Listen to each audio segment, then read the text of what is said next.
Assalamualaikum warahmatullahi wabarakatuh.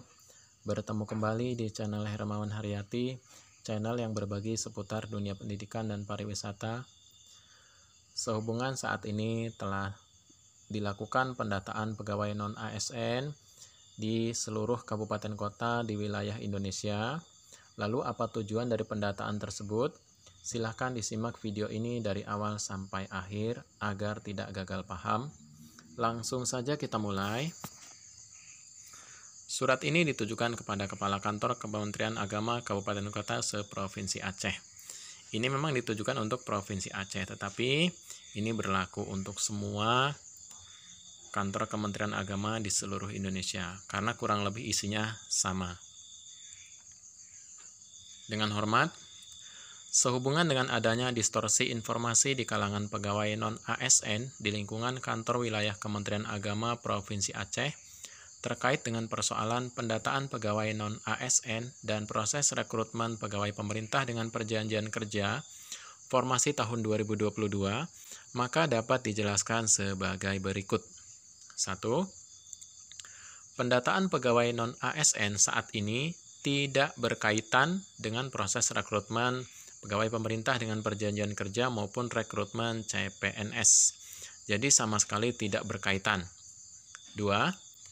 Pendataan pegawai non-ASN di instansi pemerintah tidak diperuntukkan untuk pengangkatan pegawai pemerintah dengan perjanjian kerja, baik melalui mekanisme pengangkatan secara otomatis, pemutihan, ataupun melalui mekanisme seleksi. Jadi sama sekali bukan untuk pengangkatan P3K, baik melalui pengangkatan otomatis maupun melalui seleksi. Jadi tidak ada hubungannya dengan pengangkatan P3K. 3. Pendataan bertujuan untuk memetakan pegawai non-ASN serta mengetahui jumlah pegawai non-ASN yang bertugas pada instansi pemerintah atau daerah saat sekarang ini. Sebagai bagian dari tindak lanjut Surat Menteri Pendayagunaan Aparatur Negara nomor B1511 MSM 0100/2022 tanggal 22 Juli 2022. Jadi tujuannya adalah untuk memetakan berapa pegawai non-ASN di seluruh instansi pemerintah saat ini dari Aceh sampai Papua. Jadi untuk memetakan nanti akan dapat dibaca berapa kebutuhan, kemudian berapa alokasi tempat dan seterusnya. 4. Sesuai dengan Surat Menteri Pendayagunaan Aparatur Negara dan Reformasi Birokrasi nomor B1511 MSM 0100/2022 tanggal 22 Juli 2022, pemetaan pegawai non-ASN melalui pendataan dilakukan khusus bagi tenaga honorer X kategori 2 dan tenaga non-ASN yang bertugas pada instansi pemerintah serta menerima honorarium dari APBN atau APBD paling singkat 1 tahun sampai dengan tanggal 31 Desember 2021. Jadi, yang akan dipetakan adalah pegawai non-ASN khusus kategori 2, K2, dan tenaga non-ASN atau tenaga kontrak daerah yang bekerja pada instansi pemerintah, yang honornya dibayar melalui APBN atau APBD. 5. Pegawai non-ASN yang bertugas di madrasah swasta untuk saat ini belum memenuhi kategori pendataan sebagaimana dimaksud dalam Surat Menteri Pendayagunaan Aparatur Negara dan Reformasi Birokrasi tersebut, walaupun mereka dibiayai melalui APBN maupun APBD. Jadi untuk yang bertugas di madrasah swasta saat ini belum bisa memenuhi kategori pendataan, jadi mereka tidak melakukan pendataan. 6. Terkait dengan rekrutmen atau penerimaan dan pengangkatan P3K sesuai dengan ketentuan pasal 6 Peraturan Pemerintah Nomor 49 Tahun 2018 dijelaskan bahwa setiap warga negara Indonesia mempunyai kesempatan yang sama untuk melamar menjadi calon pegawai pemerintah dengan perjanjian kerja setelah memenuhi persyaratan.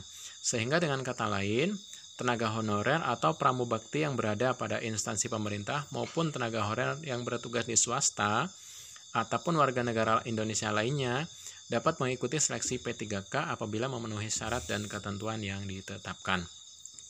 Jadi seluruh pegawai baik di sekolah negeri maupun sekolah swasta yang sifatnya honorer ini berhak untuk mendaftar menjadi tenaga P3K asal memenuhi syarat.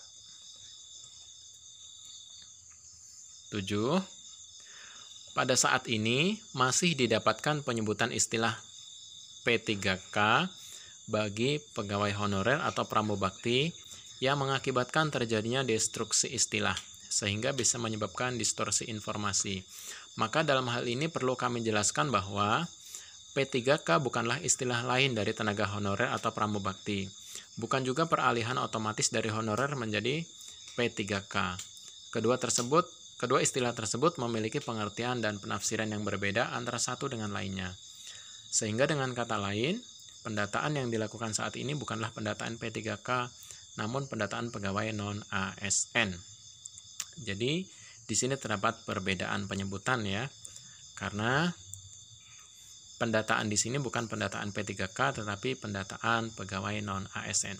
Karena yang dimaksud pegawai non-ASN ini seluruh pegawai honorer baik di sekolah negeri maupun di sekolah swasta.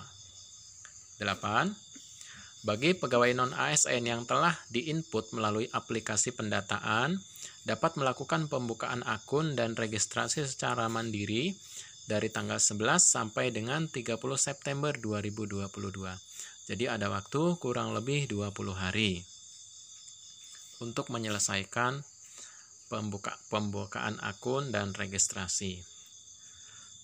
Atas dasar penjelasan poin 1 sampai dengan 8, maka diminta kepada saudara untuk dapat memberikan penjelasan dan pemahaman secara kondusif kepada seluruh pegawai non-ASN, baik honorer, pramubakti, PNPM, yang bertugas di unit kerja negeri maupun swasta di lingkungan masing-masing, sehingga tidak menyebabkan terjadinya kegaduhan akibat adanya kesalahan dalam memahami informasi yang beredar saat sekarang ini. Demikian disampaikan untuk diketahui dan dilaksanakan sebagaimana mestinya. Kepala Kantor Wilayah ditandatangani oleh Bapak Dr. Haji Iqbal SAG MAG. Tembusan Sekretaris Jenderal Kementerian Agama Republik Indonesia di Jakarta, Inspektorat Jenderal Kementerian Agama Republik Indonesia di Jakarta, dan Kepala Biro Kepegawaian di Jakarta. Jadi sekali lagi, tujuan dari pendataan tenaga honorer non-ASN atau pegawai non-ASN ini bukan untuk diangkat menjadi tenaga P3K maupun CPNS. Jadi tidak ada hubungannya sama sekali dengan pengangkatan tersebut. Tujuannya hanyalah untuk memetakan berapa jumlah pegawai yang bekerja pada instansi pemerintah, baik negeri maupun swasta saat ini. Semoga informasi ini dapat menjawab rasa penasaran Bapak Ibu guru di seluruh Indonesia. Terima kasih sudah menyimak video ini dari awal sampai akhir. Kurang lebihnya saya mohon maaf. Saya akhiri. Wassalamualaikum warahmatullahi wabarakatuh.